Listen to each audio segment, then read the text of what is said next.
सांगतो दाखवू शकतो. हॅलो, थोडं पाणी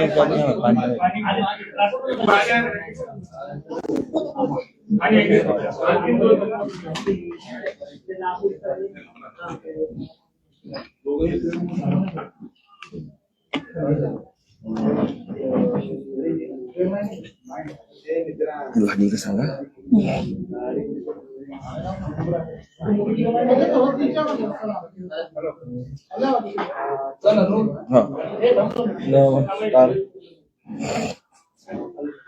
सायलेंट कर.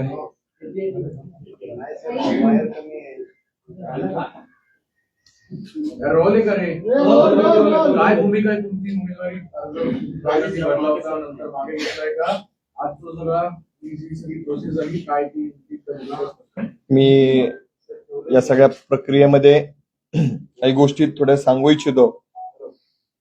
आमच्या दोघांचा विवाह झाला.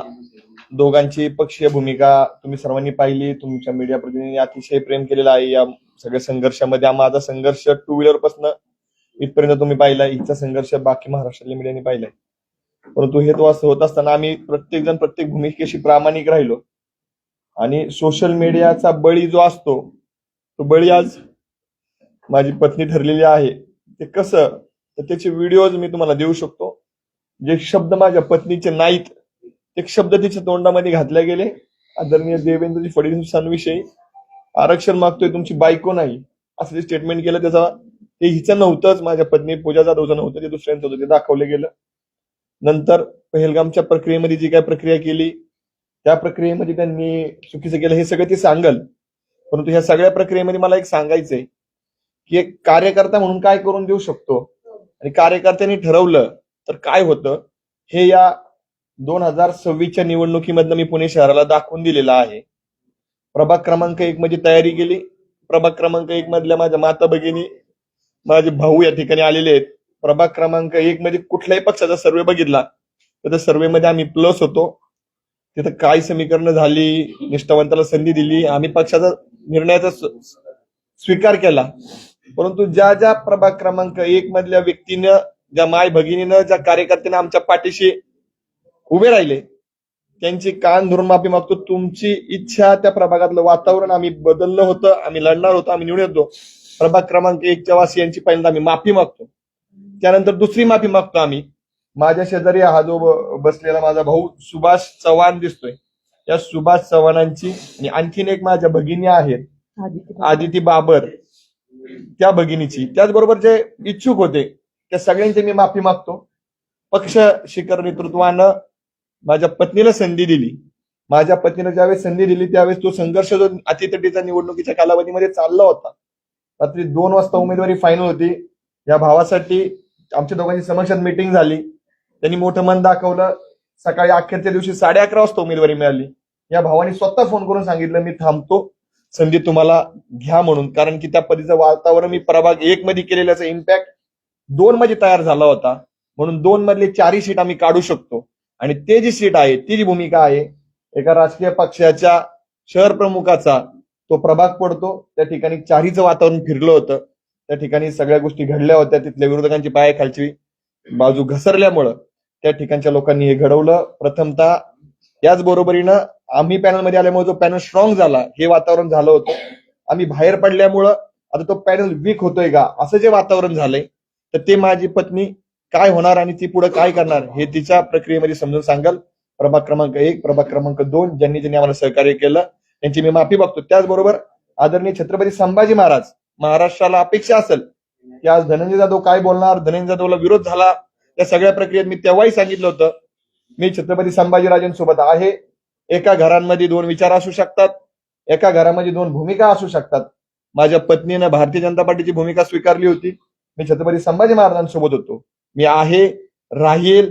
मला जो विचार पटतो छत्रपती शिवाजी महाराजांचं हिंदुत्व, आणि जर त्या शिवाजी महाराजांच्या हिंदुत्वावरती भारतीय जनता पार्टी काम करत असेल तर मी स्वराज्यामध्ये सोबत आहे, स्वराज्यासोबत राहील. पण आपसूक कुठं ना कुठं तरी ती पॉझिटिव्ह वेव्ह च्या माध्यमातून आपण सहकार्याच्या भूमिकेत राहतो. देवेंद्रजींनी मराठा आरक्षणात काय केलंय, त्यांच्या सरकारने काय केलंय हा विषय बोलण्याचा इथं नाही, परंतु त्या सगळ्या भूमिका माझ्या पत्नीला माहिती आहेत.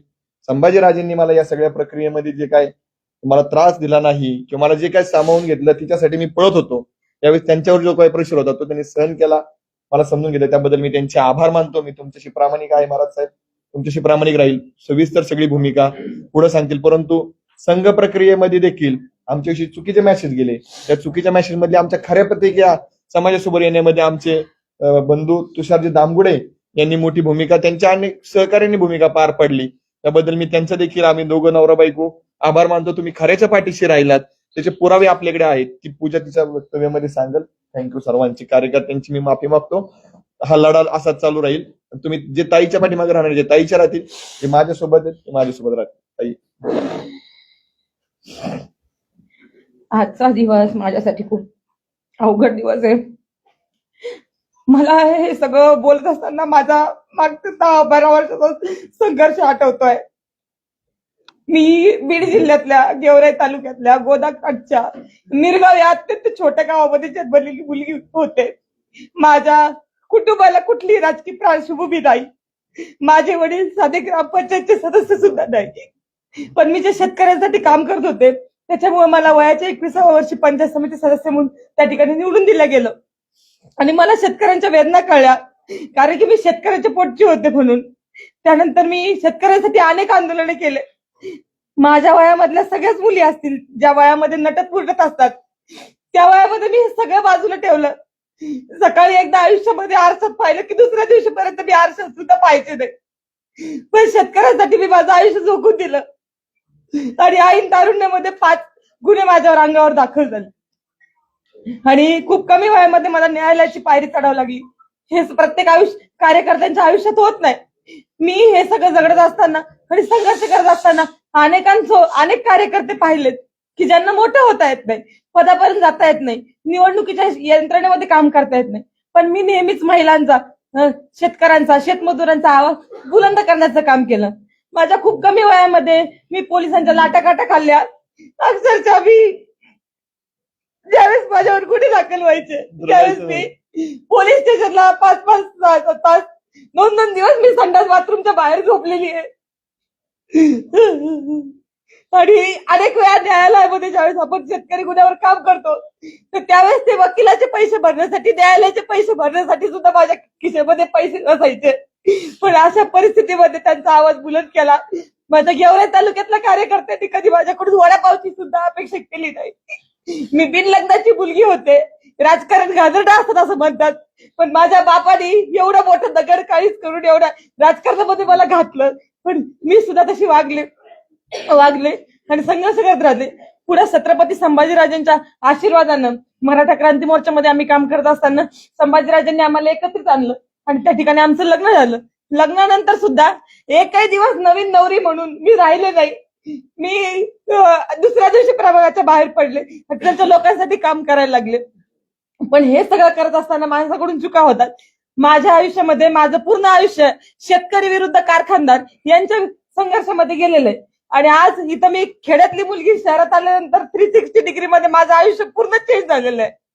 माझा लढा मागचा शेतकऱ्यांसाठी होता, पण या पुणे शहरामध्ये आणि या शहरामध्ये शेतकरीच नाहीत. तर ही मुवमेंट सगळी लक्ष घेण्यामध्ये माझ्याकडून काही चुका घडल्या असतील. लग्नानंतर आम्ही 20-23 दिवसानंतर काश्मीरला गेलेलो होतो. तिथं हल्ला झाला. अनेक आमच्यासारखे कपल त्या ठिकाणी रूम मध्ये बसले असतील, पण आम्हाला ते वेदना झाल्या. आमच्या रक्तात रक्त चळवळ होती, संघर्ष होता. आम्ही घरातून बाहेर पडलो. महाराष्ट्रातल्या लोकांना प्रयत्न केले, त्यांना बाहेर काढलं, अनेकांना धीर दिला. आम्ही 8 दिवस तिथे थांबलो. लाल चौकामध्ये त्या ठिकाणी आंदोलन केलं. महाराष्ट्राचे मुख्यमंत्री आदरणीय देवेंद्रजी फडणवीस यांना व्हिडिओ कॉल केला. आणि ज्यावेळेस तो हल्ला झाला त्यावेळेस तो माझा व्हिडिओ व्हायरल झालेला तुम्ही बघतात. तो हल्ला झाल्यानंतर 1 तासामध्ये मी दिलेली ती प्रतिक्रिया होती. त्याच्यानंतर 2-4 तासामध्ये आम्ही जखमींना भेटलो. त्यांना मी विचारलं की काय परिस्थिती झाली. त्यावेळेस त्यांनी मला सांगितलं. त्यावेळेस देशभरामध्ये काहीच वातावरण नव्हतं या विषयाच्या संदर्भामध्ये. त्यावेळेस मी ती क्लिप दिलेली होती, कारण की मला असं म्हणायचं होतं की दहशतवाद्यांना आपल्या देशामध्ये कुठेतरी हिंदू मुस्लिम करायचंय आणि आपल्या देशाची एक अखंडता ही मोडून काढायची आहे. आणि म्हणून मी त्या ठिकाणी तसं म्हटले. परंतु नंतर 3 तासानंतर वातावरण बदललं, प्रतिक्रिया यायला लागल्या जखमींच्या. आणि त्यावेळेस कळालं की खरंच त्यांना धर्म विचारून मारलं आलेलं होतं. परंतु वरच्या लेवलला पक्षाच्या मोठ्या मोठ्या घडामोडी घडत असतात, त्याचा विक्टीम मी झाले. आणि त्यानंतर तो व्हिडिओ एवढा पसरला की नंतर मी भूमिका सांगितली माझी की हो, पहलगामचा आणि काश्मीरचा हल्ला हा फक्त धर्म विचारूनच झालेला आहे. परंतु मी ज्या पॉवरफुलरित्या ती भूमिका मांडली ती पॉवरफुलरित्या नंतर खाली जाऊ शकली नाही, कारण की मीडियाच्या माध्यमातून निगेटिव्ह गोष्टीला जेवढं पसरलं जातं तेवढं पॉझिटिव्ह गोष्टीला पडावा दिला जात नाही. आणि त्याचा विक्टीम मी झाले. आणि सोशल मीडियाच्या माध्यमातून त्याचा विक्टीम मी झाले. आणि त्याच्यामुळे ही सगळी घटना घडली. माझी भूमिका तिथपर्यंत पोहोचू शकली नाही. अनेकांना गैरसमज निर्माण झाले. आज पुन्हा मी प्रभाग क्रमांक 1 आणि 2 ची तयारी करत असताना सहन होत नाही की सामान्य घरचे मुलं की हे इथपर्यंत जातायत, लढतायत, उमेदवारी आणतात, हे अनेकांना सहन होत नाही. आणि त्याच्यामुळे प्रभाग क्रमांक 2 मधले जे काही पूर्वीचे उमेदवार असतील, आमचे विरोधक असतील, ज्यांना पिढ्यानं पिढ्या राजकारण करायचंय, त्यांना हे सहन होत नाही की 8 महिन्यामधून आलेली मुलगी इथं राहुलजींचं पण सांगायचं राहील. या 8 महिन्यामध्ये एखादी मुलगी येते, भारतीय जनता पार्टीची उमेदवारी मिळवते. त्यांनी पूर्ण प्रकारे प्रभाग क्रमांक 2 मधून निगेटिव्ह व्हिडिओ बनवले. त्याचबरोबर मी मराठा आरक्षण चळवळीमध्ये काम करत असताना त्यावेळेस आम्हाला राज्याचे मुख्यमंत्री आदरणीय देवेंद्र फडणवीसांना मराठा समाजाच्या भावना व्यक्त करण्याची संधी भेटत होती. मुंबईमध्ये पहिल्यांदा मराठा क्रांती मोर्चा झाला, त्यावेळेस मी वयाचे 20व्या वर्षी असेल, त्या समाजाच्या भावना मी मुंबईच्या त्या स्टेजवर मांडल्या. त्यावेळेस माझ्याकडून समाजाच्या भावनेच्या व्यतिरिक्त आदरणीय देवेंद्रजी फडणवीस यांच्याबद्दल खालच्या भाषेमध्ये एकही शब्द बोलला गेला नव्हता. पण कुणीतरी एक मुलगी होती क्रांती मोर्चातली, तिच्या तोंडातून असं वाक्य गेलेलं आहे की देवेंद्र फडणवीस साहेब, मी मराठा आरक्षण मागते, तुमची बायको मागत नाही. तर हे वाक्य माझ्या तोंडातील नाही, हे वाक्य कुणीतरी इतर मुलीने बोललेलं आहे. परंतु आज ते माझ्या तोंड घशी पाडलेलं आहे आणि हे मीच बोलला सांगते. मी वारंवार सांगतेय की हे वाक्य माझं नाही, मी व्हिडिओ रिलीज करते. परंतु ही जी प्रभागातली टीम आहे विरोधकांची ट्रोलर्स करणारी, ही मोठ्या प्रमाणामध्ये फैलवत चाललेली, ह्याचा विक्टीम, ह्याचा बळी मी आज ठरलेले. मला सगळ्यांना एकच विनंती करायची की सामान्य कुटुंबातून येऊन हे करणं. राहुल गांधींचा एक फोटो माझ्यासोबत व्हायरल होतोय आणि मी कुठेतरी त्यांच्या मुवमेंटमध्ये आहे आणि भाजपमध्ये मला एंटर केलं असं पण पसरवलं जातंय. मी शेतकरी संघटनेत काम करत होते. राहुल गांधींचा व्हिडिओ बघा आज पण, माझ्या छातीला शेतकरी संघटनेचा बिल्ला आहे आणि मी त्यांच्याकडे घेऊन कापूस घेऊन गेलेले. माझ्या गावाकडून मी एसटीने राहुल गांधींना भेटण्यासाठी पोहोचले होते, कारण की ते मराठवाड्यात आलेले होते. एसटीने पोहोचून सकाळी 5:30 वाजता मी त्यांना गाठलं होतं आणि त्यांना सांगितलं होतं की आयात निर्यात धोरण हे कापसाचं बदललं पाहिजे, त्याच्यावर काम झालं पाहिजे, तर शेतकऱ्यांना कापसाला न्याय भेटेल, शेतकऱ्यांना भाव भेटेल. परंतु आज ते कापूस वगैरे सगळं सोडून दिलंय त्यांनी. फक्त त्यांनी काहीतरी व्हिडिओ व्हायरल करायचा, एखादं कुणाला तरी भेटतं, अशी खूप मोठी गँग मला वाटतं देशभरामध्ये झाली. याचं व्हिक्टीम सामान्य घरचे मुलं होतात. एक तर कार्यकर्ता कुणी आपल्या सामान्य घरात लढणारा तिथपर्यंत पोहोचत नाही. तिथपर्यंत पोहोचून धनाभाऊंचं लग्न झालं आणि त्याच्यानंतर मी तिथपर्यंत पोहोचू शकले. त्यांच्या आशीर्वादानं आणि त्यांच्या सगळ्या आजपर्यंतच्या केलेल्या कामामुळे मी तिथपर्यंत पोहोचू शकले. परंतु आणि सगळ्या सहकाऱ्यांमुळे, धनाभाऊंना ज्यांनी आजपर्यंत सहकार्य केलं त्यांच्यापर्यंत मी आज पोहोचू शकले. परंतु हे सगळं मोडीत काढण्यासाठी त्यांनी हे षडयंत्र केलेलं आहे. मला माहिती आहे की भारतीय जनता पार्टीने मोठ्या मनाने मला या प्रक्रियेमध्ये स्वीकारलं होतं. आणि ज्यावेळेस आपलं लग्न होतं त्यावेळेस हिंदू धर्म संस्कृतीमध्ये आपण पतीला देव मानतो, त्या ठिकाणी मी त्यांना देव मानून त्यांनी घेतलेला निर्णय हे त्यांच्या दोघांनी एकत्रितपणे विचार करून आम्ही भारतीय जनता पार्टीची पूर्ण आचारसंहिता असेल, त्यांचे नियम कानून असतील किंवा त्यांची एक ठेवण असेल, ती सगळी समजून घेऊनच मी भारतीय जनता पार्टीमध्ये प्रवेश केला होता. नेत्यांनी सुद्धा माझ्यावर विश्वास ठेवला आणि त्यांनी अनेक पक्ष देत नसतील उमेदवाऱ्या, परंतु भारतीय जनता पार्टीने माझं काम बघून, सर्वे बघून मला त्या ठिकाणी उमेदवारी दिली होती. असं इतर पक्षामध्ये होताना दिसत नाही. मी त्यांचे खूप खूप आभार मानते. परंतु कुठल्याही सामान्य कार्यकर्त्याचा जो 8x10च्या खोलीमधून येतो, धनाभाऊंचं 2017च्या पूर्वीचं आयुष्य बघा तुम्ही, 8x10च्या खोलीमध्ये धनाभाऊ मोठे झालेले आहेत. अक्षरशः त्या रूमला संडास बाथरूम सुद्धा नव्हतं, अशा परिस्थितीमध्ये धनाभाऊ मोठे झालेले. तिथंच बेडरूम, तिथंच किचन, वरतून कॅवला पडू नये म्हणून त्याला मध्येच खांब लावलेला, अशा परिस्थितीमध्ये हा कार्यकर्ता मोठा झालेला आहे. मग ह्या ट्रोलर्सला सगळ्यांना तुम्ही सहन करतात. मोठे मोठे लोक चुकतात, मी म्हणत नाही की मी चुकले नाही. पहलगामच्या प्रकरणामध्ये मी चुकले असेल, माफी पण मागितली, मी दिलगिरी व्यक्त केलेली आहे. अनेक मोठे मोठे लोक चुकतात, पण त्यांना तुम्ही ट्रोल करत नाही. तुमची शिक्के तिथपर्यंत. सामान्य माणसाचा बळी घेताना तुम्हाला एक पोस्ट टाकणं, संघर्ष करणं, गुन्हे दाखल करून घेणं, याच्यापेक्षा खूप पलीकडचं असतं हे. जस्ट मोबाईल हातामध्ये घेऊन पोस्ट टाकणं, ती व्हायरल करणं एवढं सोपं हे आयुष्य नसतं. मुलीचं तरी कायमच नसतं. आणि मला असं वाटतं की ते तुम्ही सगळेजण केलं तर तुम्ही यशस्वी झाला. माझ्याशिवाय दुसऱ्या कार्यकर्त्याचं तुम्ही बळी घेऊ नये. पण जसा माझा बळी गेलाय, मला जाणीव आहे की प्रभाग क्रमांक 1 मध्ये मी तयारी करत होते, पण प्रभाग क्रमांक 2 मध्ये ज्यावेळेस मला उमेदवारी भेटली त्यावेळेस सुभाष भाऊ चव्हाण असतील, माझी छोटी बहीण म्हणेल मी तिला, ती पण मी जसे बिना लग्नाचे असताना राजकारण करत होते, बिना लग्नाची बापाचे आधारण राजकारण करणारी आदिती बाबर, तिला ही उमेदवारी भेटणार होती, पण ती मला भेटली. ती माझी बहिणीसारखी आहे, मी तिच्या वेदना कळू शकते. ती सुद्धा एका लढणाऱ्या बापाची मुलगी आहे. तिच्यावर माझ्याकडून अन्याय झाला, तिचे मी खूप खूप मागे मारते. पण भविष्य काळामध्ये जिथं कुठं मला यांना संधी देण्याचा प्रयत्न होईल त्यावेळेस मी सक्षमपणे माझा सगळा त्याग करून त्यांच्या पाठीशी उभा राहील. आज असं म्हणलं जाते की प्रभाग क्रमांक 2 मध्ये ह्यांना पॅनल कमकुवत करायचा होता म्हणून त्या ठिकाणी केलंय. पण मला त्या प्रत्येकाला सांगायचंय, मग राहुल दादा जाधव असतील, सुधीर वाघमोडे असतील आणि त्याचबरोबर आमच्या रेणुकाताई चलवादी असतील, या सगळ्यांना प्रभाग क्रमांक 2 मधल्या नागरिकांनी उचलून धरलं पाहिजे, यांच्या पाठीशी उभं राहिलं पाहिजे आणि यांना 15 तारखेला कमळ या चिन्हावर मतदान केलं पाहिजे. हे सगळं बाजूला सावरून मला एकच सगळ्यांना विनंती करायची आहे की मी भारतीय जनता पार्टीची आता कार्यकर्ता झालेली आहे. मी या पक्षामध्येच काम करणार आहे. सगळ्या संघ परिवाराने मला मोठ्या मनाने समजून घेतलं. अतिशय चांगली लोक आहेत ती, त्यांनी माझी भूमिका समजून घेतली आणि त्यांच्यासोबत मला काम करायचं. संघ परिवाराने मला समजून घेतलं आणि महाराष्ट्रामधल्या हिंदुत्ववादी संघटनांनी सुद्धा मला विनंती करायची की इथून पुढच्या काळामध्ये मला हिंदुत्वासाठी, मी स्वतः हिंदू आहे, हिंदुत्वासाठी मला काम करायचं. तुम्ही सगळ्यांनी मला सामावून घ्यावं. आणि खेड्यातली मुलगी आहे मी, चुकली असेल, शहरातल्या सगळ्या गोष्टी समजून घ्यायला मला वेळ लागेल. मी ते समजून घेईल, ही चळवळ समजून घेईल, संघ परिवार समजून घेईल, हिंदुत्व काय ते समजून घेईल आणि तुमच्या मार्गदर्शनाखाली इथून पुढच्या माझ्या आयुष्याची वाटचाल करेल. झालेल्या सगळ्या चुकांबद्दल मी माफी मागते आणि शहरात आणि राज्यात त्याचबरोबर जिथं जिथं भारतीय जनता पार्टीच्या कार्यकर्त्यांना माझी गरज असेल तिथं मी जीवाचं रान करणार आहे. मला माहिती आहे की आम्हाला मराठवाड्यामध्ये म्हणायचे की आपली मराठवाड्याची शेतकऱ्याची वाघीण आहे, परंतु वाघीण ज्यावेळेस जखमी झालेली असते तर त्यावेळेस ती अतिशय जोमाने काम करते. तसंच भारतीय जनता पार्टीचे सगळे उमेदवार निवडून जाण्यासाठी मी जोमाने काम करणार. मी जसं स्वतःसाठी लढले असते त्याच्यापेक्षा जास्त मी त्यांच्यासाठी लढणार. आमचे सगळे फाउंडेशनचे कार्यकर्ते, धनाभाऊंवर प्रेम करणाऱ्या माझ्या बहिणी, यांनी मी अतिशय नवीन असताना सुद्धा माझ्यावर बहिणीसारखं प्रेम केलं. त्यांचे ऋण मी आयुष्यात विसरू शकत नाही.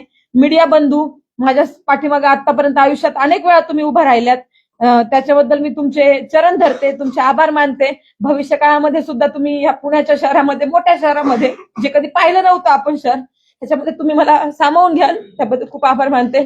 धनाभाऊ, राजकीय आयुष्य आपल्या दोघांचं आहे, पण माझ्यामुळं किंवा आपल्या एकत्रित येण्यामुळं तुमच्या राजकीय कारकिर्दीला काही झालं असेल किंवा होते, त्याबद्दल मी तुमची बायको म्हणून तुमचे शरण धरून तुमचे खूप खूप आभार मानते.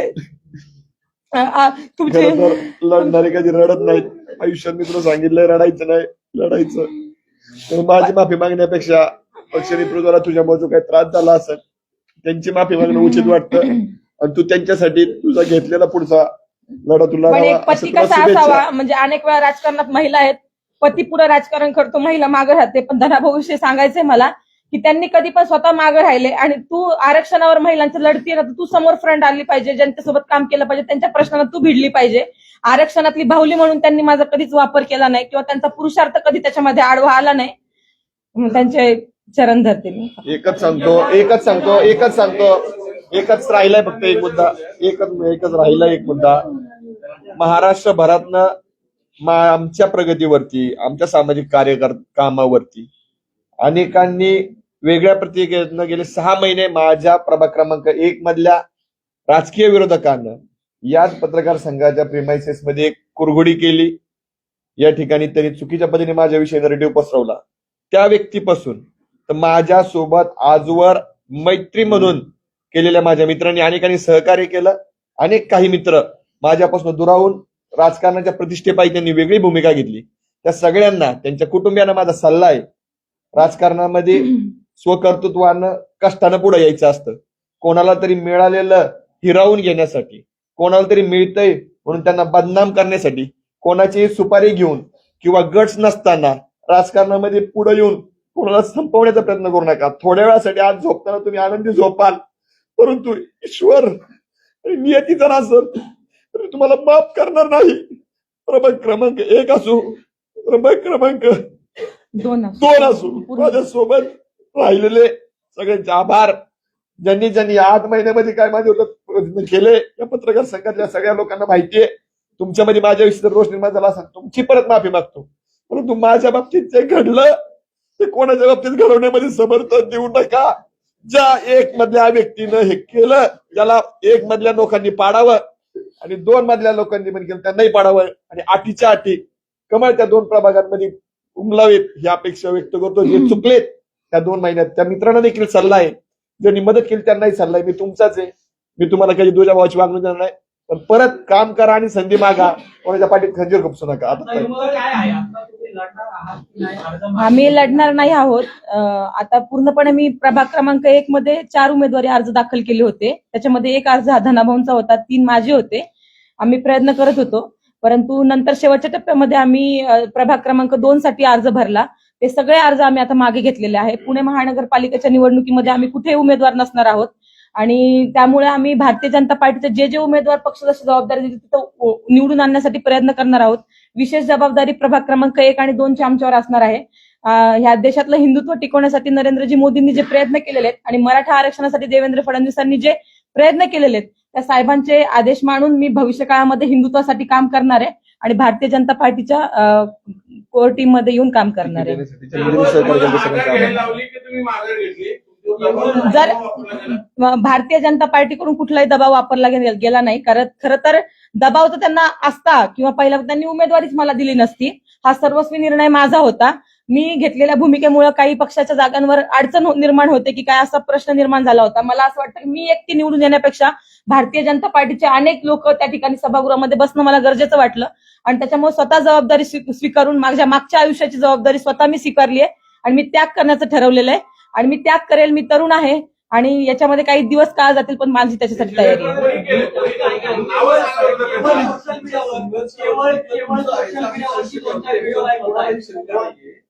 परत म्हटलं की तुम्ही सगळं ट्रोलर्सवरती टाकताय आता इतकं संघर्ष काय याच्यावरती कोणाला शंका नाही. विषय असा आहे की ज्या पक्षाने तुम्हाला आता माघार घ्यायला लावली त्या पक्षात गेले 15, 20, 25 वर्ष कार्यकर्ते काम करतायत.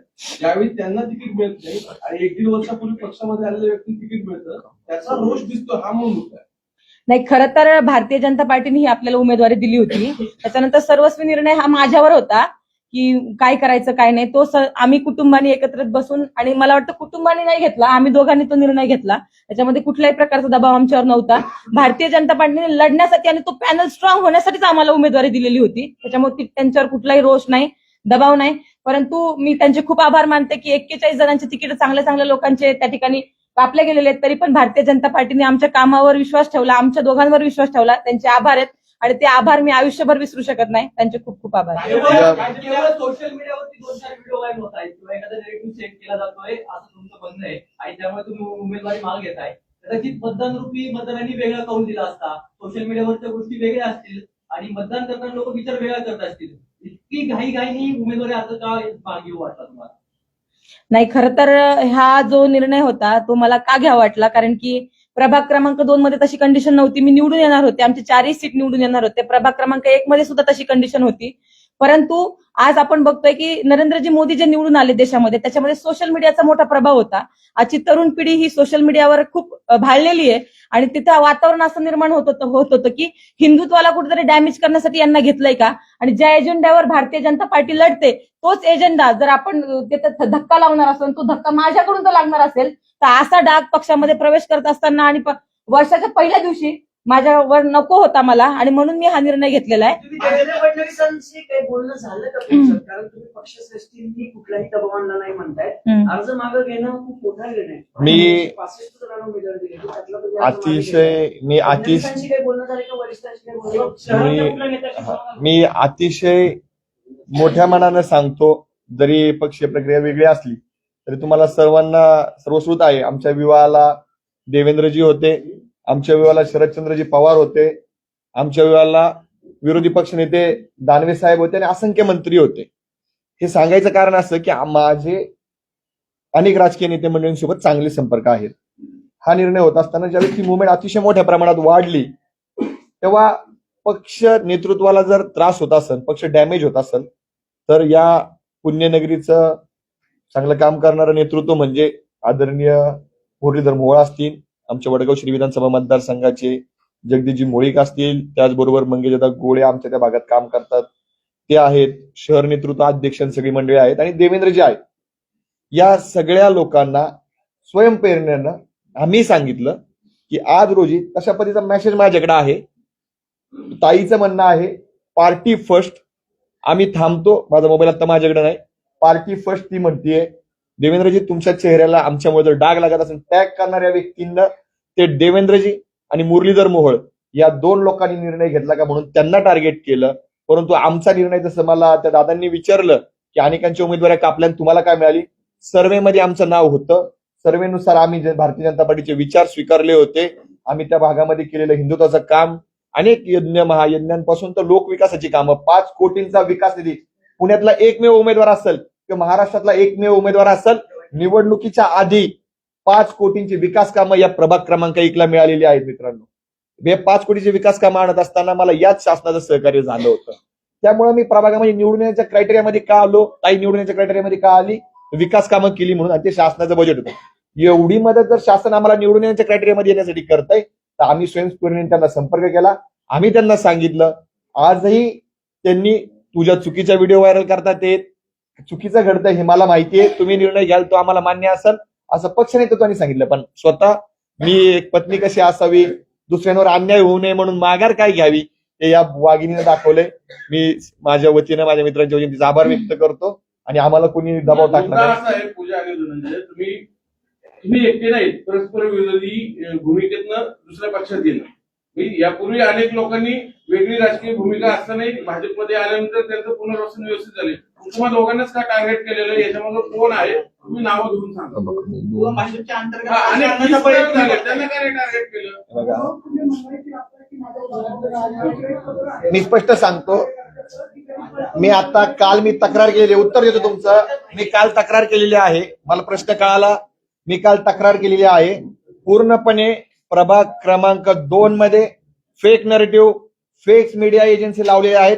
त्या एजन्सी कोणाच्या आहेत याचे पुरावे माझ्याकडे आहेत. शिवसेना 02 म्हणजे काय, तर शिवसेना प्रभाग क्रमांक 2, आणि त्या ठिकाणी कार्यकर्ता शिवसेनेचा तो टाकणारा नाहीच आहे. राष्ट्रवादी काँग्रेस पक्षाच्या कार्यकर्त्यांना पेड एजन्सी देऊन फेक अकाउंट खोललं आणि त्याच्यावरनं सुरुवात झाली. त्याच्या पुराव्यानिशी आम्ही तक्रार केली. म्हणजेच कोण, तर पुणे शहरातली राष्ट्रवादी काँग्रेस पार्टी, राष्ट्रवादी काँग्रेस पार्टीचे त्या भागातले सगळे नेतृत्व, सगळे उमेदवार, या सगळ्या मंडळींना त्या ठिकाणावरनं ते पेरायला सुरुवात केली. आणि नावं ही तुम्हाला सर्वांना माहिती आहेत. त्या भागातला माजी नगरसेवक असतील, ते आदरणीय असतील माजी नगरसेवक, आताचे सगळे उमेदवार यांनी मिळून ते षडयंत्र केलं. संघाच्या प्रतिनिधींपर्यंत आम्ही ते पोहोचवलेलं आहे. त्यामुळं आम्ही बळी फक्त ठरलोय खोट्या ट्रोलरचा. परंतु कोणते ट्रोलर्स, तर प्रभाग क्रमांक 2चे. आणि त्यानंतर जसं पूजानी सांगितलं की तिची भूमिका पहिली गेली, दुसरी गेली नाही. आज अनेक मोठ्या मोठ्या मीडिया प्लॅटफॉर्मवरती आमच्याविषयी पहिल्या टप्प्यात निगेटिव्ह आलं, पण जेव्हा आमचे खुलाशाचे व्हिडिओ त्यांच्याकडे गेले, त्या सर्व मीडिया पेजेसचे मी आभार मानतो. तरी नंतर आमची सकारात्मक भूमिका घेतली, पण आमच्याविषयी सकारात्मक वातावरण झाल्यानंतर सुद्धा आम्ही थांबायचा निर्णय घेतला.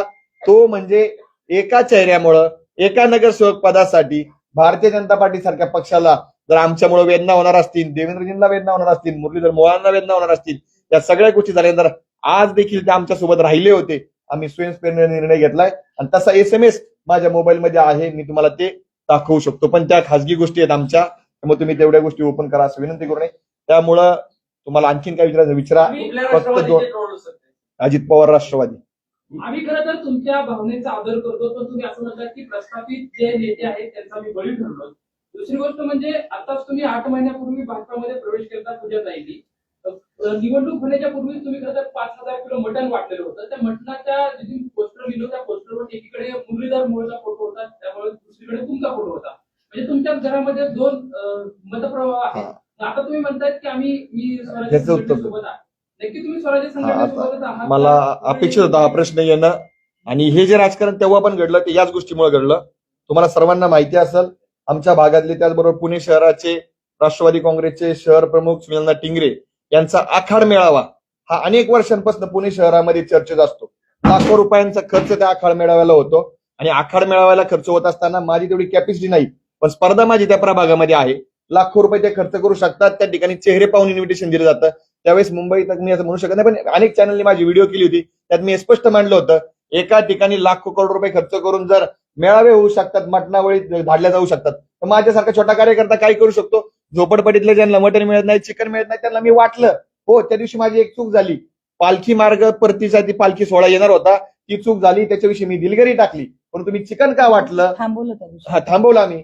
चिकन का वाटलं त्याचं कारण म्हणजे त्या प्रभागामध्ये जी संस्कृती मटण वाटपाची, त्याचबरोबर त्या आखाड्याची जी राबवलेली आहे, त्या लोकांच्या सोबत माझी राजकारणातली स्पर्धा होती, म्हणजे पूजेची स्पर्धा होती. त्यामुळे तो उपक्रम घ्यावा लागला. त्याबद्दल देखील मी नंतर पोस्ट टाकून दिलगिरी व्यक्त केली.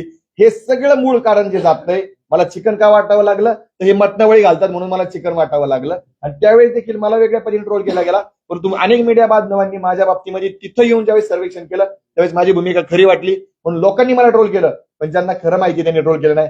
हा सगळा बळी प्रभाग क्रमांक 2 प्रभाग क्रमांक 1 त्या ठिकाणच्या मंडळींकडनं घडलेला आहे.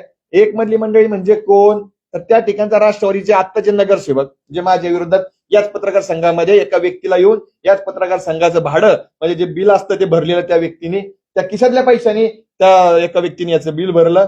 तो व्यक्ती त्याचबरोबर 2 नंबर प्रभागातले सगळी मंडळी ही सगळी आहेत. या पत्रकार बांधवांना देखील ती माहिती आहे की माझ्या विरोधामध्ये या कुरघोड्या केल्या. त्यामुळे हे सगळं घुमून फिरून तिथं येतं आणि याचं एकच प्रायश्चित्त माझ्या माध्यमातून मी फेडू शकतो. 2 नंबरच्या नागरिकांना मी सांगतो की त्या ठिकाणी वारंवार 30 लोक नगरसेवक होणार, त्याच लोकांचे भाऊबंद नगरसेवकामध्ये येणार. आज तुम्ही आमच्यावरचा अन्याय सांगताय. तुम्ही त्या ठिकाणी पाहा ना त्या 2 नंबर प्रभागामध्ये राष्ट्रवादी काँग्रेस पार्टीकडे इतर उमेदवार नव्हते का? का त्यांनी त्यांच्या भावांना चुलत भावांना उमेदवारी दिल्या? याचं उत्तर तुम्ही असं आहे तुम्ही दोघं एकमेव नेते नाहीत की जे विरोधी विचारसरणीतनं भाजपमध्ये आला. तुम्हालाच काटा आणि तुम्ही सांगता आता राष्ट्रवादीने सगळं केलं पण भाजपने तुम्हाला एवढ्या गोष्टीत का नाही सहकार्य केलं की सर आमच्या मुळामध्ये सामावून घेणं अपेक्षित होतं ना. आमचा भाजपने वादावादात तुमचा काय राजकीय कार्यक्रम भाजपने सांभाळून घेण्याचा प्रयत्न केला सर. पण तू जे घराणे राजकारणामध्ये पिढ्याने पिढ्या आहेत त्यांच्यावर कसल्याही प्रकारचे आरोप झाल्यानंतर त्यांचं वैयक्तिक त्यांना मन नसतं त्यातून ते तरुण नेतात. आम्हाला हे शिकणं घरातून कुटुंबातून नसल्यामुळे आम्ही ते शिकू शकत नाही. शेवटी आम्ही राजकारण करताना एकीकडे मन राखतो आणि त्या मनातून राजकारण करतो. आम्ही फर्स्ट प्रायोरिटी आमच्या भावनेला असते आणि नंतर राजकारणाला असते आणि ह्या दोघी एकत्रित करून राजकारण होऊ शकत नाही हे प्रस्थापितांना कळतं. ते आमच्यासारख्या सर्वसामान्यांना कळत नाही आणि त्याच्यामुळे आम्ही हा निर्णय घेतला की आपल्यामुळे जर कुणाला तोटा होत असेल तर आपण एकदा थांबलेलं बरं आहे परंतु कुणाला त्रास होता कामा नये ही भूमिका आम्ही घेतलेली आहे पक्षाची नाहीये. दुसरी गोष्ट म्हणजे तुम्ही असं म्हणताय की देवेंद्र फडणवीस बाबतीत जे वक्तव्य केलं ते माझं नाही ते वक्तव्य तुमच्या तोंडामध्ये घातलंय. जी बोलणारी मुलगी होती मग ती कोण होती? माझ्याकडे आहे ती माझ्याकडे आहे माझा मोबाईल जर असेल तर मला आज ज्यावेळेस माझ्याविषयी असं झालं ना तर त्यावेळेस मला एका जणांनी व्हॉट्सअपला टाकलंय की ताई खरं आहे तुमचं की ती मुलगी तुम्ही नाही आहात. तर ती परळी तालुक्यातली बीड जिल्ह्यातल्या परळी तालुक्यातली समथिंग साळुंके नावाची काहीतरी मुलगी आहे. माझा मोबाईल असेल साळुंके नावाची काहीतरी ती मुलगी आहे आणि त्या मुलीने ते सगळं केलेलं आहे. परंतु नंतर काय झालं मराठा आरक्षणामध्ये मुली नंतर संसारात लागल्या कारण की आम्ही सगळे त्यावेळेस अनमॅरिड होतो. नंतर मुली संसारामध्ये लागल्या परंतु माझी मुवमेंट चळवळीची मी चालू ठेवली त्याच्यामुळे त्या कालांतरानं महिला मागे पडल्या परंतु माझा चेहरा नेहमी नेहमी समोर येत राहिला आणि त्याच्यामुळे ती मुलगी मीच आहे की काय असं भासवलं गेलं ते माझ्या तोंडी घातलं गेलं असं तो विषय. पण मी असं बोललेली नाही. भूमिकेबद्दल आक्षेपच नाही. तुम्ही संघर्षशील आहात शेतकरी संघटनेत आलात ती तुमची भूमिका योग्यच होती. आजही तुम्ही त्याच्यावर ठाम असणं अपेक्षित आहे. तुम्ही पक्ष बदलला भूमिका बदलली सगळं ठीक आहे. मग भाजपने ह्या सगळ्या गोष्टी तुम्ही म्हणता खोटा आहे ते व्हिडिओ भाजपने ह्या गोष्टी काय सांभाळून घेतल्या किंवा तुम्हाला समजून बाबा माहिती आहे सगळं मग तुमचा बळी का दिला जातोय सगळ्या राजकारणात? आम्ही ती संधी दिली नाही त्यांना. आम्ही निर्णय घेतला आमच्या कार्यकर्त्यांना संधी दिली नाही. आम्ही आमच्या नेतृत्वाला संधी दिली नाही. आम्ही निर्णय घेऊन टाकला की आम्ही आता या ठिकाणी थांबतोय. त्यामुळं तिथपर्यंत असं काही आहे का तुमचा प्रवेश जगदीश मुळीकर दूर झाला म्हणून इथल्या पुणे शहरात शिक्षण नेतृत्वाने हे सगळं अंतर्गत राजकारण घडून नाही मी स्पष्ट सांगतो या राजकारण जगदीश मुळीकरांच्या अंतर्गत भांडणात लास्ट लावायचं होतं. या आम्ही एक असे उमेदवार असू मला असं वाटतं की या पुणे शहरामध्ये सर्वांनी ह्या उमेदवाराला उमेदवारी द्या. 1 मध्ये कापली तरी 2 मध्ये द्या. सगळी नावं जर काढली तर सगळी जण फक्त या पुणे शहरात एकमेव व्यक्तीच्या पाठीशी उभी राहिली असतील ती म्हणजे पूजा मोरे. त्यामुळे संघर्षामधून अनेकांचे बळी गेले असतील पण संघर्षामध्ये वाचणारी फक्त पूजा मोरे आहे. तिला उमेदवारी मिळाली. जगदीश मुळीक असू द्यात माननीय मुरलीधर अण्णा असू द्यात किंवा त्या भागातली सगळी नेते मंडळी ते आमच्यासोबत होते राहिलेत. माननीय मुख्यमंत्री साहेब आम्ही फक्त आरक्षणात मत आहे नाही तुमची बायको मागत. हा व्हिडिओ मी दाखवते. मान्य करतो ना आम्ही त्या अगोदरच्या टप्प्यात गेली त्याच लोकांनी आता आमचं समर्थन टाकले. हे बघा हे ऐका आरक्षणात मत आहे नाही तुमची बायको मागत. मी पूर्वी भाजपमधून इच्छुक होते. माझा प्रवेश कुठल्याही प्रकार झालेला नव्हता. माझ्या त्या दिवशी उमेदवारी अर्ज मला भेटला त्यानंतर माझा भाजपमध्ये प्रवेश झालेला आहे आणि त्याच्यानंतर या घटना घडलेल्या आहेत सगळ्या. मी भाजप पक्षाकडून पूर्वी इच्छुक होते पण भाजपने मला स्वीकारलेलं नव्हतं. ते 2 दिवसापूर्वी स्वीकारलं गेलं ज्यावेळेस मला उमेदवारी अर्ज भरला आणि त्याच्यानंतर या सगळ्या घटना घडलेल्या. काही ताई एवढा मोठा पक्ष, एवढा मोठे सगळे करणारा पक्ष, त्यांना माहित असेल ना का तुमच्या बाबतीत अशा पद्धतीचं ट्रोल होऊ शकतं. हो, नव्हतंच होणार. त्या गोष्टी हाच मुद्दा आहे. एवढं सॉरी एवढं सांगून पण आता फक्त तुम्ही सर- म्हणताय का आमच्यामुळं काही लोकांचं बळी जाऊ शकतो म्हणून आम्ही सर मी सांगू शकतो सर, मी तेच उत्तर देतो. एवढं सांगून पण आता सुद्धा पिक्चर क्लिअर होत नाहीये. आता सुद्धा क्लिअर होत नाहीये ती महिला ही नाहीच आहे हे आम्ही सांगतोय. मग पहलगामच्या प्रक्रियेमध्ये तिथली झालेल्या प्रतिक्रियेनंतर आमची दुसऱ्या तासाला आलेली प्रतिक्रिया आणि चौथ्या तासाला आलेली प्रतिक्रिया हे पहा. म्हणजे लोकांना होतंय काय, खोटं फास्ट पसरतंय आणि खरं लोक स्वीकारायलाच तयार नाहीयेत. आता तुम्ही देखील आमच्या प्रतिक्रिया 5 मिनिटांनी तुमच्याकडे देतो. पहलगाम अटॅक नंतर जो हल्ला झालेला आहे तो हिंदू धर्म विचारूनच मारलेला आहे आणि ज्यांनी मारलं त्या पाकिस्तानचा मारणाऱ्यांचा निषेध करते. ही भूमिका व्यक्तिगत यांनी मांडली आणि संघ म्हणून शेजारून पूजाताईंविषयी निगेटिव्ह भूमिका या तुषारदादांनी मांडली. पण तुषारदांची भूमिका त्यावेळेस बरोबर होती आणि पूजाताईंनी त्यावेळेस भूमिका घेतल्यानंतर त्यांनी देखील मान्य केलं की पूजाताईंनी मांडलेली भूमिका त्यावेळेची योग्य होती, नंतरची. बरोबर आहे का तुषारदादा? त्या सेम डेचा व्हिडिओ आहे. त्यामुळं त्या सोशल मीडियावर तुम्हाला आज ट्रोलिंग झालेलं आहे, यापूर्वी झालेलं आहे. त्यापूर्वी तुम्ही समोरून सगळे खुलासे केले. मग आत्ताच असं काय भाऊ केला गेला की तुमचं पाच सीट आपल्याला- अहो. तेव्हा तुम्हाला एक मध्ये लढायचं होतं, दोन मध्ये लढायचं, दोन मध्ये टाकलं गेलं. हे कोण करते सगळं? सगळं झालं असं सिद्ध होतंय का? मी तेच सांगतो. माझं अनेक मोठ्या सोशल मीडिया किंवा थिंक टँक मध्ये काम करणाऱ्या लोकांसोबत बोलणं झालं. ते म्हणले ते म्हणले की तुमची ज्यावेळेस पहिली प्रतिक्रिया आली ते पाहून आम्हाला संताप वाटला, आम्ही व्यक्त झालो. मग त्यांना ज्यावेळेस आमची दुसरी प्रतिक्रिया गेली कमेंटमध्ये त्यावेळेस ते म्हणले आम्ही चिंतन केलं, हे चुकीचं वाटलं म्हणून आमची भूमिका बदलतो. पण त्या कालावधीमध्ये एवढा वेळ गेला होता, नॅशनल लेवलला ट्विटरवर चालू झालं होतं. काँग्रेस हे सगळे याच्यामध्ये इन्व्हॉल्व्ह झाले, बाकीचे लोक इन्व्हॉल्व्ह झाले. सुरुवात प्रभाग 2 मधनं झाली, पण ते हिंदी मीडिया असू द्यात, हिंदी प्लॅटफॉर्म असू द्यात, ट्विटर असू द्यात, त्यामध्ये ट्रेंडिंगला चाललं आणि ते थांबवणं इतक्या सोपं नाहीये म्हणून आम्हाला थांबावं लागलं. हे स्पष्ट पद्धतीने राष्ट्रवादीवर आरोप करताय, तुम्ही ज्या राष्ट्रवादीवर आरोप करताय, तुम्ही अजित पवारांनाही भेटले, तिथे भेटत नव्हते. हा मग का कोणी ऐका ना, या तुम्ही आता म्हणता हिंदुत्वाची भूमिका घेतली, आम्ही सोबत राहणार. जर तुम्हाला माझ्यासोबत- तुम्ही नेमकं विचारायचे. माझ्यासोबत बालाजीराव, माझ्यासोबत त्यावेळेस एक व्यक्ती होते. आम्हाला जर उमेदवारी मिळत नाहीये तर त्या व्यक्तीला उमेदवारी मिळावी अशा प्रक्रियेत त्या ठिकाणावरती आम्ही गेलो होतो. त्या व्यक्तीलाही मी तुम्हाला भेटून देईल. ते व्यक्ती त्या ठिकाणी सतीश मस्के मग तेच सांगतो. सतीशजी मस्के तेच सांगतो. बालाजी दादा, सतीश मस्के त्या भागातले जे आहेत ते देखील त्या प्रभागामध्ये इच्छुक होते. आम्हाला ज्या व्यक्तीनं आमचं तिकीट कापलं राष्ट्रवादी काँग्रेसच्या त्या व्यक्तीला उमेदवारी मिळू नये आणि सतीश मस्के हे त्या भागातला प्रामाणिक कार्यकर्ता आहे राष्ट्रवादी काँग्रेसचा, त्यांना संधी मिळावी अशा पद्धतीची भूमिका मी घेऊन गेलो होतो. ते मी नाकारत नाही. ते का गेलो होतो ते मला जास्त बोलायला लावू नका. याच पत्रकार संघातनं काही पत्रकारांनी माझा खुलासा न घेता माझ्या विरोधामध्ये बातम्या लावल्या होत्या आणि त्याचा आतापर्यंत प्रायश्चित्त आलेलं आहे. सतीश मस्केंसोबत तुम्ही बोलू शकता. तुम्ही खुलासा द्यायचा, लगेच द्यायचा. तुम्ही म्हणता 15 दिवसांनी घ्या. स्पष्ट घ्या. सतीश- फोन केले तुम्हाला आणि सांगितलं आणि समजावलं. संभाजी महाराज तुम्ही असा आरोप करू नका. तुम्ही स्पष्ट सांगा. मी स्पष्ट सांगतो. पहिलगाम हल्ल्याच्या बाबतीत तुमची आता भूमिका काय? तेव्हा तुम्ही सोशल मीडियावर सांगितलं होतं, तुम्हाला आता काय वाटतं पहिलगाम हल्ल्याविषयी? आता म्हणजे काय वाटतं? बालाजी दादा आणि दादा आता पण मी सांगतो आमची स्पष्ट भूमिका आहे. पहलगाम अटॅकच्या दिवशी आम्ही प्रसिद्धी माध्यमांवर सांगितलं होतं दोघांनी पण हिंदू धर्म विचारून गोळ्या मारलेल्या आहेत आणि ते चुकीचं आहे. आम्ही त्याचा निषेध करतो. या सगळ्या प्रक्रियेमध्ये तुम्ही सर्व प्रसार माध्यमांच्या प्रतिनिधींनी पुणे शहरातल्या महाराष्ट्रातल्या माझ्यावरती जे उपकार केलेत त्या उपकारामुळे मी या ठिकाणी आहे. तुमच्याविषयी माझा कुठलाही राग, लोभ, चूक नाही. मी तुमच्याविषयी काही बोललो असेल तर आत्ताही परत माफी मागतो. त्यावेळेसही माफी मागितली होती. तुम्ही आम्हाला पदरात घ्यावं, आम्हाला सेवा करायची आहे. आम्ही या निवडणूक प्रक्रियेतनं माघार घेतलेली आहे, परंतु पुणेकरांची सेवा आम्ही चालू ठेवणार आहे. अखेरचा मुद्दा करून आपण पूजा मोरे यांना बसल्या म्हणजे आता बघतोय आपण. ताई, तुम्ही सांगा तुम्हाला काय वाटतं? तुम्ही जेव्हा जम्मू काश्मीर जाऊन जी काही भूमिका व्यक्त केली होती त्या भूमिकेशी तुम्ही आता सहमत आहात का? पहिलगाम मध्ये जे झालंय तुम्ही म्हणला तसंच काय झालं होतं का? आता काय वाटतं?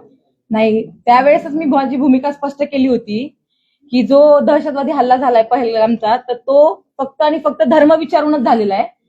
परंतु ज्यावेळेस तो हल्ला झाला त्याच्यानंतर पहिल्या 1 तासामध्ये आम्ही तिथे होतो. त्यावेळेस ती माझी जी प्रतिक्रिया आलेली होती त्या प्रतिक्रियेमध्ये मला असं सांगितलं गेलं होतं किंवा तसं वातावरण होतं की आपल्या देशामध्ये 2 विभाग झाले पाहिजे म्हणून दहशतवादी वेगवेगळ्या पद्धतीचे प्रयत्न करतायत. म्हणून मी तिथं प्रतिक्रिया दिली होती की असं काही व्हायला नाही पाहिजे, आपला देश हा अखंड राहायला पाहिजे. पण ज्या वेळेस आपल्या पुण्यातले काही लोक तिथं होते आणि त्यांना मारलं गेलं त्यावेळेस मी त्यांना स्वतः जाऊन भेटले. त्यावेळेस त्यांनी सांगितलं की हो, की आपल्याला हिंदू म्हणूनच विचारलं. त्यावेळेस मी माझी लगेच प्रतिक्रिया दिली होती की हो, पहलगामचा जो अटॅक झालेला आहे तो हिंदू म्हणून आणि धर्म विचारूनच झालेला आहे. माझी ती भूमिका त्यावेळेस सुद्धा होती, ती भूमिका आज पण आहे आणि ती उद्या पण राहणार आहे. आणि त्याच्यामुळे माझी ही भूमिका तुमच्या माध्यमातून सगळ्यांपर्यंत जावी असं मला वाटतं. आणि ती त्यावेळेस सुद्धा मी मांडली होती, पण त्याला जास्त व्हायरल केलं नाही लोकांनी. धन्यवाद. तुम्ही शेतकरी चळवळीत काम केलेलं आहे. शरद जोशी म्हणायच्या देशात भारत आणि इंडिया 2 प्रवर्ग आहेत. तुम्ही खेड्यातून शहरात आल्या, अजूनही शहर खेड्यातल्या मुलींना स्वीकारत नाही असं वाटतंय का? आणि विशेषतः भारतीय जनता पक्ष नाही, स्वीकारणार नक्की. मी इथे आल्यानंतर तुम्हाला सांगते, आज शहरातल्या महिलांच्या डोळ्यामध्ये माझ्यासाठी पाणी आहे आणि मी खेड्यातली मुलगी आहे म्हणून पाणी आहे त्यांच्या डोळ्यामध्ये. प्रत्येकाची ती नाळ असते, ती माझी नाळ आहे. आणि त्याच्यामुळे मला असं वाटतं की तुझा भाव माझ्या प्रभाग क्रमांक 1 मध्ये झाला नाही. आज ज्यावेळेस मला उमेदवारी नाकारली त्यावेळेस ज्या महिलांचं पूर्ण आतापर्यंतचं आयुष्य हे शहरामध्ये गेलेलं आहे त्यांच्या सगळ्यांच्या डोळ्यामध्ये पाणी आहे. मागे पण त्यांच्या डोळ्यामध्ये पाणी आहे. आता सुद्धा प्राणी त्याच्यामुळे उलट ही जी दरी निर्माण होती, शरद जोशी साहेब सांगतात, ही दरी कमी करण्याचं काम भविष्य काळामध्ये मला करायचंय. शहरातला माणूस हा खेड्यामध्ये गेलाच पाहिजे, खेड्यातला माणूस सुद्धा शहरामध्ये गेलाच पाहिजे. आपण माणसं आहोत शेवटी आणि ती एकत्र आलीच पाहिजे असं मला वाटतं आणि ते करण्याचं काम देशात बघून तुम्हाला तिकीट नाकार तुम्ही असे मागे घ्यायला लावतो, त्या भाजपसोबत जाण्यात तुमचा राजकीय निर्णय चुकला असं वाटत नाही?